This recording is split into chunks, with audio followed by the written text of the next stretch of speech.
All right, I'm happy to have my next guest back on the show. Aaron Hughes is coming off his professional debut victory in the second round over Tyler Edwards. Aaron, what's up, my man? What's up, man? How you doing? It's a pleasure to be on the show. Hey, I'm happy to have you back. And your professional debut got off to a very nice start. Big win, man. Tell me, what was that feeling like to get your hand raised? Oh, honestly, man, like it was such an incredible feeling. I've worked so hard since I started training. I started training at 19 years old, 7 years ago, and I've known since the day that I stepped on the mat. So, like, I want to be in the UFC. I want to fight for my job, you know. So that was a big stepping stone. Kid had a lot more experience than I did. He had a couple pro fights already, and to drive 1,000 miles across the country and and finish him like in his own hometown with all his people there was extremely surreal, honestly. So yeah, I'm Yeah, super I mean, excited. You know. I think it goes without saying, it has to be the most gratifying, the best feeling that you've ever had as a mixed martial artist to date, right? Um, I would say yes. I mean, you can even see after the fight, I was extremely emotional. Like, I was crying. Like, they were trying to interview me, and like I just couldn't stop crying. I was so emotional. I worked so hard, and I've always struggled competing. Like, I've always known in the gym, like I have the skills to hang with some of the best. I've sparred with tons and tons of UFC fighters, and I've more than held my own. So I knew, like, okay, I have the skills to be one of the best, but going out there has always been a struggle. And I was able to put all that mental shit behind me and focus on the task and go out there and get the job done. And it was a pretty incredible feeling. So tell me, what was the game plan headed into this fight? As you said, he had some tape on him, a little bit more professional experience than you, obviously. What were you trying to implement there come fight night? So the fight was at 155 pounds, so I knew I was going to be a little bit bigger than him. He's fought as low as bantamweight, um, but I pretty much kind of knew from watching his fights that he gets tired really fast. Um, so we knew he was going to come out and throw bombs right away, try to knock me out. So I just kept my hands high, stayed composed, picked my shots. He was really kicking the shit out of my leg, honestly. And I was like, I kind of expected it, but I wasn't reacting the way I should have been in the fight. Um, but he ended up taking me down, and I was like really surprised. I was like, oh, he's not going to take me down. He's just going to try to throw bombs. But he ended up taking me down. He actually caught me in a pretty deep choke. So I was proud of myself for fighting through that choke because 3 years ago, I probably would have lost that fight. I probably would have given up right there. Um, so yeah, the game plan was pretty much just to go in there and break his will, and I'm pretty sure that's exactly what I did. You know, I think I broke his leg in the first round with a heel hook, and he came out in the second round, and I was able to put the hands on him and finish him. So I'd say overall, I'd give my performance like a 7 out of 10. I wasn't too happy, but it is what it is. It was for the experience, so very excited about that. Yeah, well, hey, man, a win's a win, and you got to finish. So congratulations there. What did you and your team do afterwards? Did you have any ability to go out and celebrate at all? Oh yeah, man! Like that, COVID ain't a thing. Is in Tennessee. Um, so the place that I fought at, it's called the Cotton Eye Joe. Um, and once the fights were over, it turned into a nightclub, and it was open till like 4 a.m. or so. And I was out there. We was partying. I was bull riding. I was I, I was having the time of my life, you know. Um, so yeah, we definitely had a lot of fun after the fight. Very cool. What was it like to fight for this promotion, Valor? I've heard nothing but great things about them. Yeah, I mean, it was a great show. They actually offered me to come back for June 5th, but I ended up turning it down because like traveling is very tough.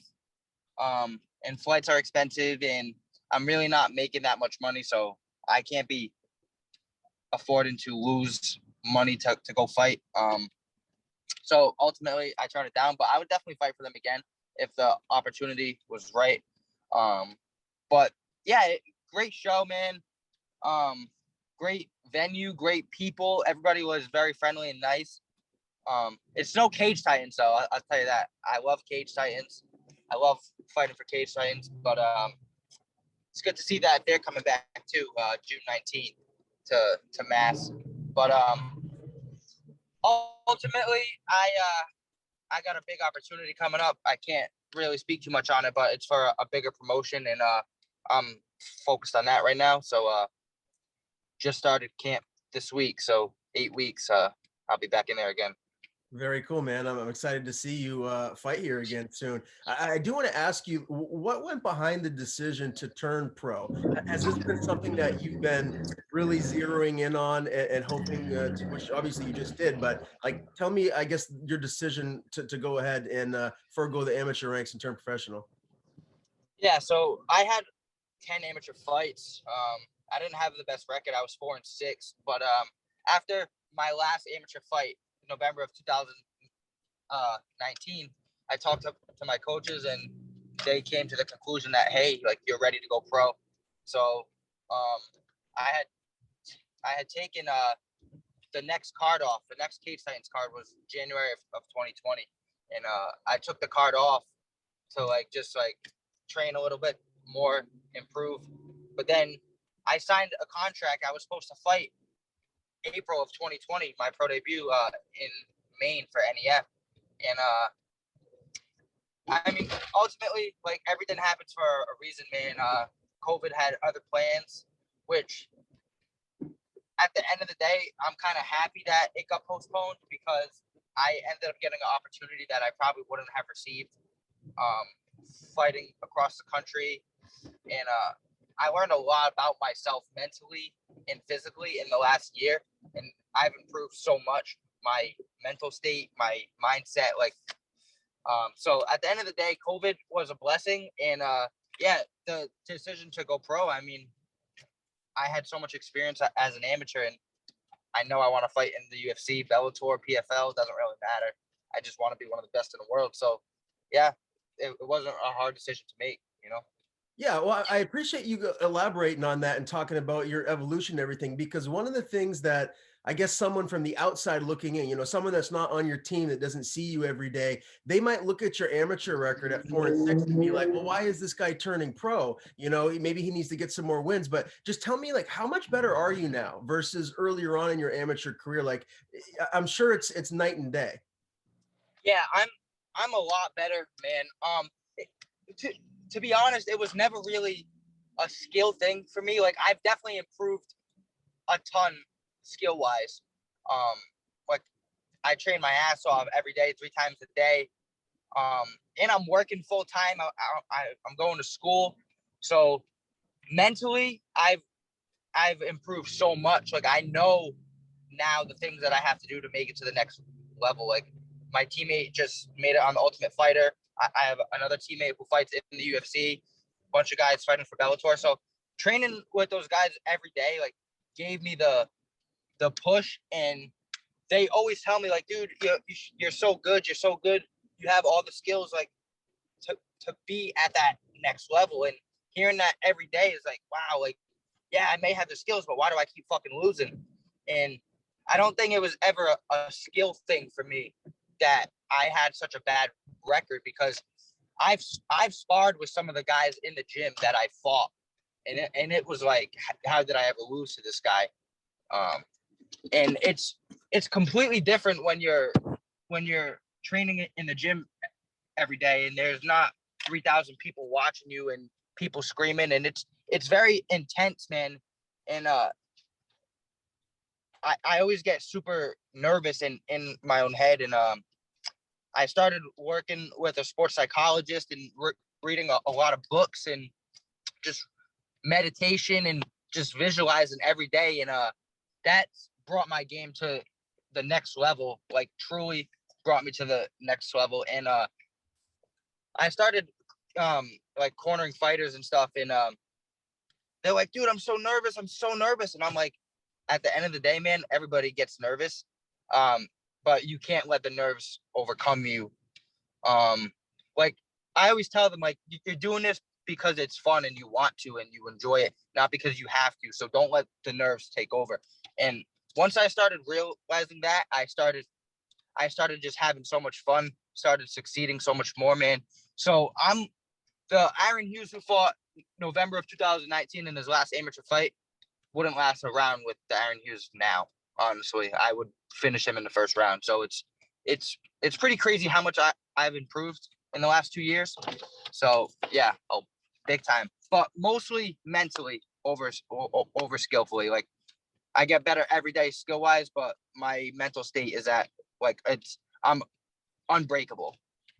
Yeah, man. The older that I've been getting, the more I'm realizing that everything in life is mental. It doesn't matter what if it's a sport or if it's whatever job it is. Like everything is mental. So I love hearing you say that. Hey, tell me, like, who are the main guys that you're primarily like sparring with and getting your work in with camp? I know you guys have a lot of legit fighters there at your gym, but like, who are those main guys that you're primarily getting the working with? Yeah, man. I do a lot of work with Chris Mutino. Uh, he's such a savage, man. He pushes me every single day. Like honestly, I kind of hate sparring with him because I know, like, damn, this is gonna suck for the next 5 minutes. Mitch Raposo too.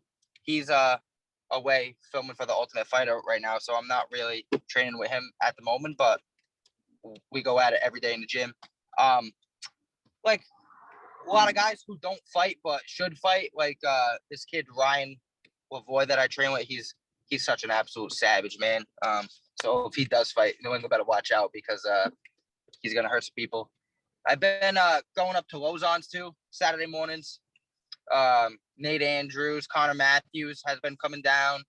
A whole bunch of guys, man. Jesse Gutierrez, just absolute savages every day. So yeah, I'm definitely getting that next level work. So it's a big confidence boost for me. Yeah, well, obviously, all those guys are savages. It's a great word for them. Talk about weight classes here moving forward. Like now that you're pro, are you going to jump around at all, like depending on the matchup, or are you hoping to just stay in one division? So realistically, I should be fighting at 145. I'm I'm a pretty big 145, but I'm too small to fight at 155. Um, but my first fight was at 155 because I had to travel. I wasn't sure how my body would react with cutting weight and stuff. I'm fighting June 25th again. This is also at 155, but not because I don't want to cut weight. But it's because it's a big opportunity that I didn't want to turn down. It's a potential life-changing opportunity in front of me. So yeah, I'll mostly be staying out at 145. But for now, 155. What do you walk around at? I'm like like mid 60s, like 166, 167. Yeah. Nothing too high. If I'm really focusing on like what I'm eating, I'm like 160. Okay. Yeah. So featherweight would make a lot of sense then. Now, I know you can't announce the next fight in June just yet, but can you say, will this fight be on the East Coast? Yes, it will definitely be on the East Coast. Yeah, I'm just waiting for them to send me the contract, and then I'll be able to announce it and stuff. But it's a big opportunity. I'm fighting a pretty well-known wrestler, so with that, I just say this ain't wrestling, homie. You know, this is a fist fight. So yeah, I'm really excited for the opportunity. Awesome, man. I think I know what you're talking about. If it's big opportunity on the East Coast, I can put two and two together. I like it. That's very exciting, man. June will be here before you know it. Listen, Aaron, always a pleasure to talk to you. Congratulations again on your debut win. Before I do let you go, I want to give you the floor, man. I'm sure you got plenty of people to thank, sponsors, and tell people where they can follow you on social media. Yeah, man. Shout out, of course, my team always, Regiment Training Center, Brian Raposo, Tommy Tixera, my two head coaches. Shout out all my family for the support always, especially my mom. She hates fighting so much, but she always supports me. Shout out just Ultimate Potential CBD for always hooking it up, you know, helping my recovery 24/7. Shout out my massage therapist. Her name is Vanessa. At Be Kind, Please Revive. She'll get you feeling right, man. It's kind of crazy what she did for me last camp. I went in feeling 100. Yeah, man, and just stay on the lookout for big news. Follow me on Instagram, Aaron Hughes 145, Facebook, Aaron Hughes. That's pretty much it, man.